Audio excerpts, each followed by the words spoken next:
അറിഞ്ഞ കാര്യങ്ങള് അറിഞ്ഞ നിമിഷം തന്നെ അറിയിക്കേണ്ടവരെ അറിയിച്ചില്ലെങ്കിൽ എനിക്ക് വലിയ ബുദ്ധിമുട്ടാ. അതുകൊണ്ട് എന്തായാലും കൈയോടെ അങ്ങ് അറിയിച്ചേക്കാം.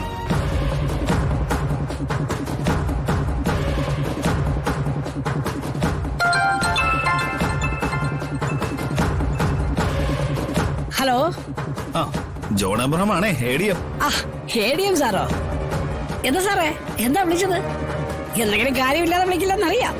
അറിയാലോ, അത്രയും ആത്മാർത്ഥതയുള്ള ആളാ ഞാൻ. അത് ഞങ്ങൾക്ക് അറിയാലോ. സാറിന്റെ ആത്മാർത്ഥതയെ കുറിച്ച് മഹേന്ദ്ര സാർ കഴിഞ്ഞ ദിവസം പറഞ്ഞതേ ഉള്ളൂ.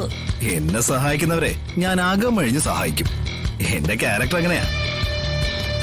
അതുകൊണ്ടെന്താ, ശത്രുക്കളുടെ എണ്ണം കൂടുതലാ. അതല്ലെങ്കിലും അങ്ങനെയാ സാറേ, നല്ലവരെ ജീവിക്കാൻ അനുവദിക്കില്ലല്ലോ. സാറ് തന്ന സഹായങ്ങളെല്ലാം ഞങ്ങൾക്ക് ഒരിക്കലും മറക്കാൻ പറ്റാത്തതാ.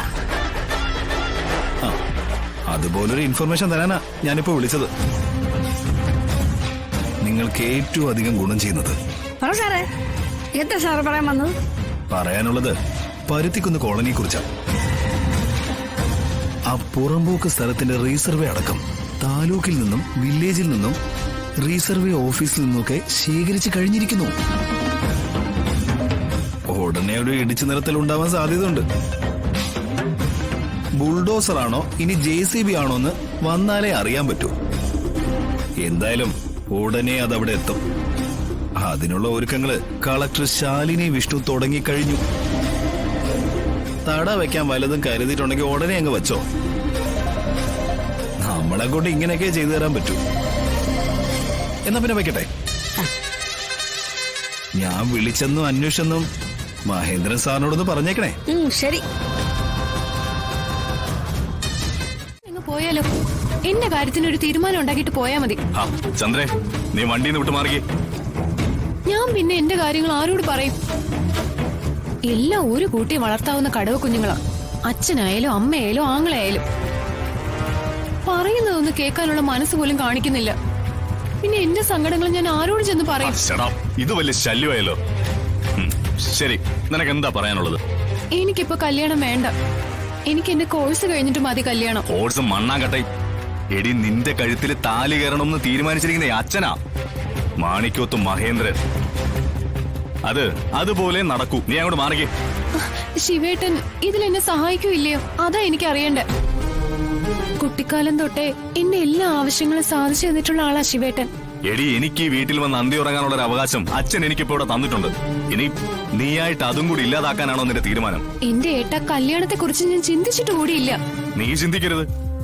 നിന്റെ കല്യാണം അല്ലേ, അത് ചിന്തിക്കേണ്ടത് അച്ഛനമ്മയൊക്കെ തന്നെയാ.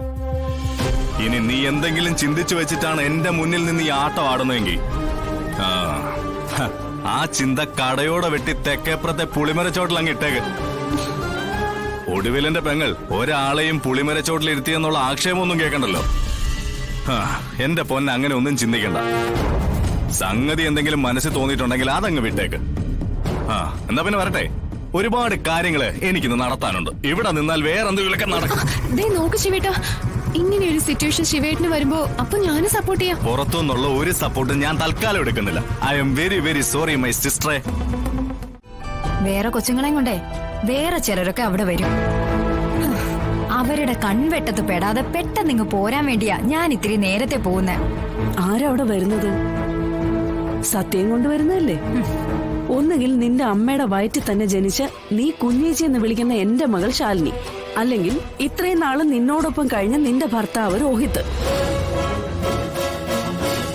ഇവര് രണ്ടും നിന്റെ കണ്ണിൽ ഇപ്പൊ ശത്രുക്കളല്ലേ? ഇടിയാ, കുഞ്ഞ് സത്യമോളും നിന്റെ ശത്രുവാണോ? അമ്മേ, എന്നെ ഇഷ്ടമില്ലാത്തവരുടെ മുന്നിൽ സ്നേഹം കാണിക്കാനും ചിരിച്ചു കാണിക്കാനൊന്നും എന്നെ കിട്ടില്ല. ഇങ്ങോട്ടുണ്ടെങ്കിലേ അങ്ങോട്ടും ഉള്ളൂ. എന്തായാലും ഇത് നല്ലതിനല്ലാന്ന് മാത്രമേ ഞാനിപ്പോ പറയുന്നുള്ളൂ. പപ്പി, പപ്പി നീ വരുന്നുണ്ടോ? ആ വരുന്നു.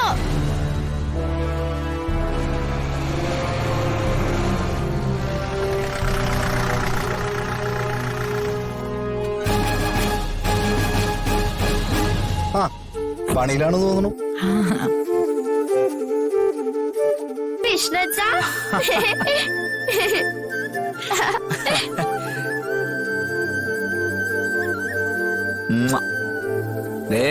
വിഷ്ണുച്ചന്റെ പപ്പിക്കുട്ടിക്ക് കഴിക്കാൻ വേണ്ടിട്ട് വിഷ്ണുച്ച കൊണ്ടുവന്ന എന്റെ വിഷ്ണു വെച്ചാ ഇത് ആ ഇതില് നിനക്ക് ഇഷ്ടപ്പെട്ട ലഡു ഉണ്ട്, ജിലേബി ഉണ്ട്, കേക്ക് ഉണ്ട്, അങ്ങനെ എല്ലാ ഐറ്റംസും ഉണ്ട്.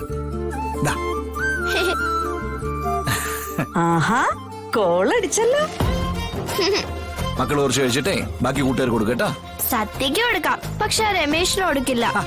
പാവല്ലേടി അവൻ. ഒരു പാവവും ഇല്ല. ശരി ശരി, ദേ ഒന്ന് രണ്ടെണ്ണം കഴിച്ചിട്ട് കൊടുക്കട്ടാ. അത് ശരിയാ, അല്ലെങ്കിൽ കൊതി കിട്ടും. ഡി നമുക്ക് പോണ്ടേ? ഇതൊന്ന് കഴിക്കട്ടെ, എന്നിട്ട് പോവാം. ശ്യാമേ, ശ്യാമേ അവള് കഴിക്കട്ടെ. എനിക്ക് കുറച്ച് കാര്യങ്ങൾ എന്നോട് സംസാരിക്കാണ്ട്. എനിക്കൊന്നും കേൾക്കണമെന്നില്ല. കേക്കണം. കാരണം ഞാൻ ഉൾപ്പെട്ട ഒരു കാരണം കൊണ്ടാ നീയും രോഹിത്തും അകന്നു കഴിയുന്നെന്നുള്ളൊരു വലിയ കുറ്റബോധം കൊണ്ടാ ഞാനിപ്പോ നിന്റെ മുമ്പിൽ വന്ന് നിൽക്കുന്നേ. അത് മനഃപൂർവ്വം ഞാനായിട്ടുണ്ടാക്കിയൊന്നുമല്ല, സംഭവിച്ചു പോയതാണ്. ശ്യാമ, ഇനി അതിന്റെ പേരിൽ നീ വഴക്കിട്ട് നിൽക്കല്ലേ. അത് ഏറ്റവും അധികം വേദനിപ്പിക്കുന്ന എന്നെ തന്നെയാണ്. ശാരദാമ്മേ, ഒന്നിങ്ങ് വന്നേ. അതാ വരുന്നു മോളെ.